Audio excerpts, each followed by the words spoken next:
आप सभी का बहुत बहुत स्वागत है। आप लोगों के लिए यहाँ पर आज की ये वीडियो खास तौर पर उन लोगों के लिए है जो अपनी मुसीबतों से, अपने कर्जों से मुक्ति चाहते हैं। आज हम बात करने वाले हैं गजेंद्र स्तोत्र के पाठ के बारे में।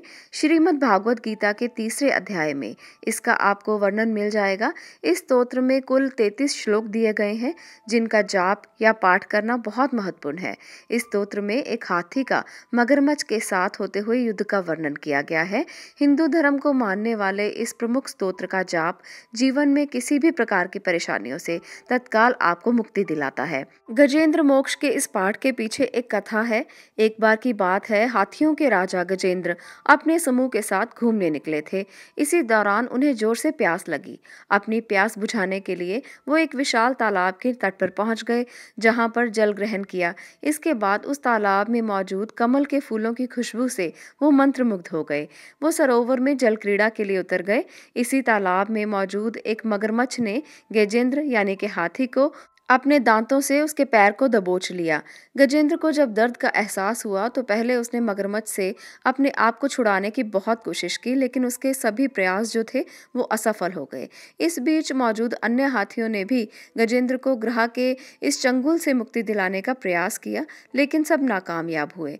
काफी समय बीत जाने के बाद गजेंद्र की सारी शक्तियां जब यथावत रह गई तो उसने मोक्ष प्राप्ति के लिए श्री हरि विष्णु की आराधना करने की कोशिश कर दी और एक स्तोत्र का जाप किया जिसे गजेंद्र मोक्ष स्तोत्र कहा जाता है। गजेंद्र के स्तोत्र पाठ से खुश होकर भगवान श्री विष्णु उस सरोवर में आते हैं और सुदर्शन चक्र से ग्रह यानी कि उस मगरमच्छ के सर को काट देते हैं। गजेंद्र मोक्ष की उत्पत्ति इसी प्रकार से हुई। भागवत गीता में ये सारे श्लोक आपको संस्कृत में मिलेंगे, परंतु आज इसका वर्णन मैं आपके साथ हिंदी में करूंगी ताकि आप भी ये जान सकें कि उस गजेंद्र ने कौन सी स्तुति की जिससे आप लोगों के सभी कष्ट हर सकते हैं। श्री हरि विष्णु आपके लिए भी उसी प्रकार से आ सकते हैं जिस प्रकार से गज के लिए अपना रूप लिया। आप लोगों को भी इस गजेंद्र मोक्ष की जरूर स्तुति करनी चाहिए। इससे कर्जों से मुक्ति मिलती है, इससे समस्याओं से मुक्ति मिलती है। छोटा सा ये पाठ आपके जीवन को बदल सकता है। चलिए जानते हैं कि शुकदेव ने क्या कहा। बुद्धि के द्वारा पिछले अध्याय में वर्णित रीति से निश्चय करके तथा मन को हृदय देश में स्थिर करके वो गजराज अपने पूर्व जन्म में सीखकर कंठस्थ किए हुए सर्वश्रेष्ठ और बार बार दोहराने योग्य इस स्तोत्र का पाठ करने लगा, जिनके प्रवेश करने पर चेतना पाकर ये जड़ शरीर और मन सभी चेतन बन जाते हैं। ओम शब्द के द्वारा लक्षित और संपूर्ण शरीर में प्रकृति और पुरुष रूप में प्रविष्ट हुए उन सर्व समर्थ परमेश्वर को मन ही मन नमन करते हैं, जिनके सहारे ये विश्व टिका है, जिनसे ये निकला है, जिन्होंने इसकी रचना की है और स्वयं ही इसके रूप में प्रकट हैं, फिर भी इस दृश्य जगत से एवं इसकी कारणभूता प्रकृति से सर्वथा परे और श्रेष्ठ हैं। उन अपने आप बिना किसी कारण के बने हुए भगवान की मैं शरण लेता हूँ। अपने संकल्प शक्ति के द्वार अपने ही स्वरूप में रचे हुए और इसीलिए सृष्टि काल में प्रकट और प्रलय काल में उसी प्रकार अप्रकट रहने वाले इस शास्त्र प्रसिद्ध कार्य कारण रूप जगत को जो अकुंठित दृष्टि होने के कारण साक्षी रूप से देखते रहते हैं, उनसे लिप्त नहीं होते, वे चक्षु प्रकाशकों के भी प्रकाशक प्रभु मेरी रक्षा करें।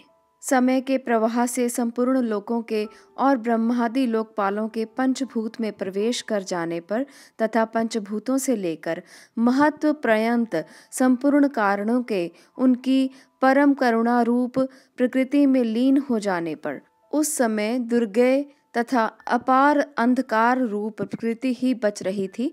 इस अंधकार के परे अपने परम धाम में जो सर्वव्यापक भगवान सब और प्रकाशित रहते हैं, वे प्रभु मेरी रक्षा करें।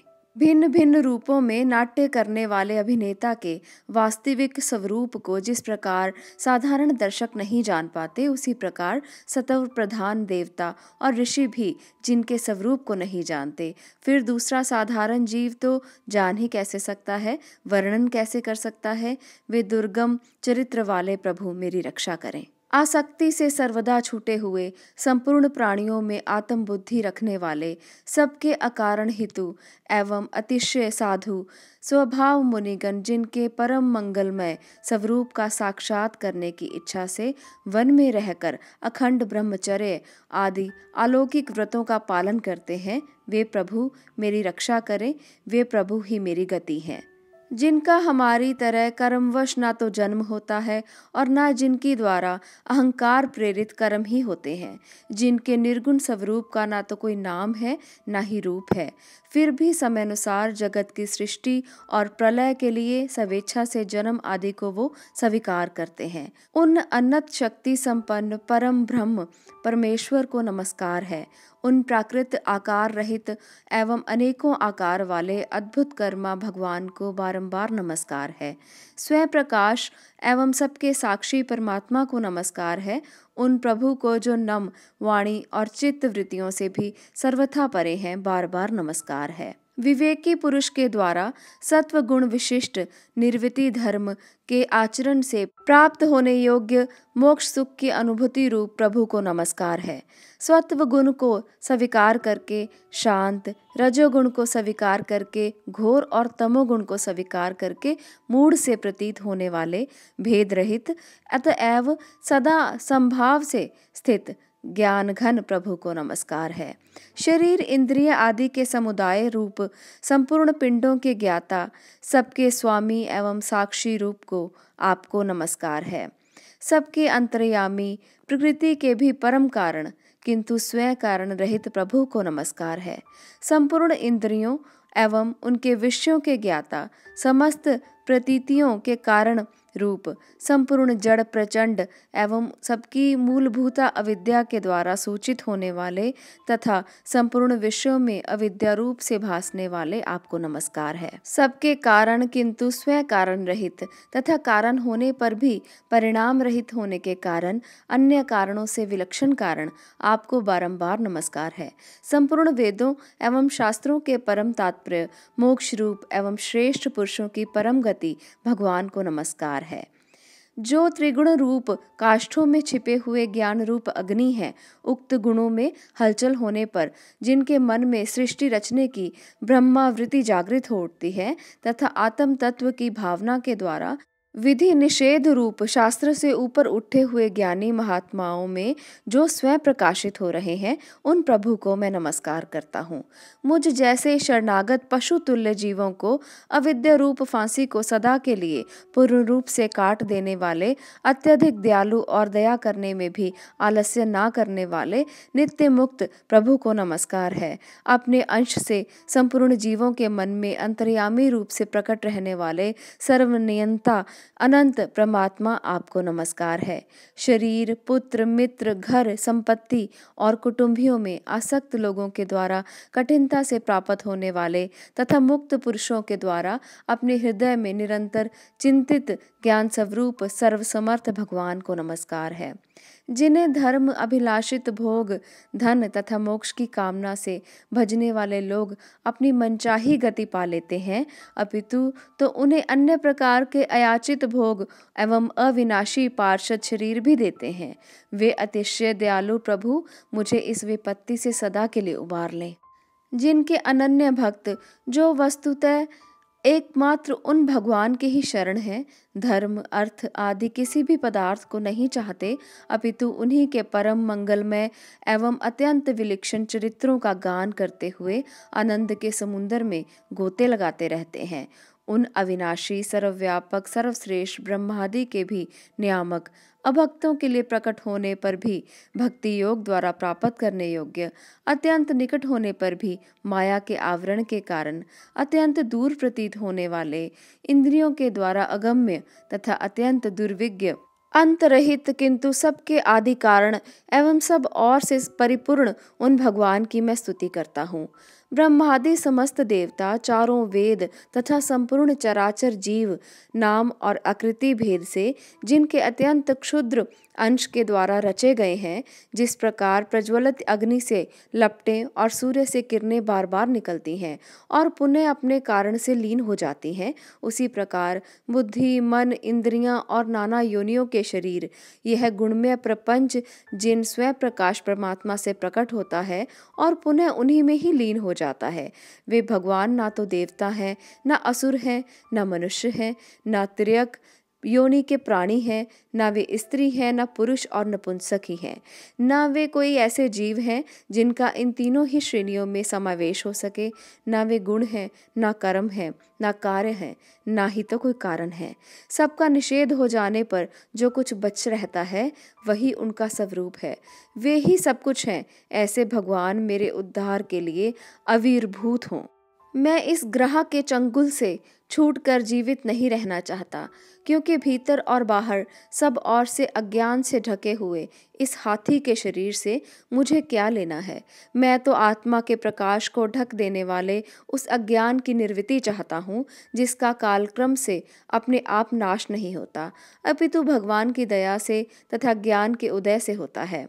इस प्रकार मोक्ष का अभिलाषी मैं, विश्व के रचयिता, स्वयं विश्व के रूप में प्रकट तथा विश्व से सर्वथा परे, विश्व को खिलौना बनाकर खेलने वाले, विश्व में आत्म रूप से व्याप्त, अजन्मा, सर्वव्यापक एवं प्रापत्य वस्तुओं में सर्वश्रेष्ठ श्री भगवान को केवल प्रणाम ही करता हूँ, उनकी शरण में हूँ। जिन्होंने भगवत भक्ति रूप योग के द्वारा कर्मों को जला डाला है, वे योगी लोग उसी योग के द्वारा शुद्ध किए हुए अपने हृदय में जिन्हें प्रकट हुआ देखते हैं, उन योगेश्वर भगवान को मैं नमस्कार करता हूँ, जिनकी त्रिगुणात्मक शक्तियों का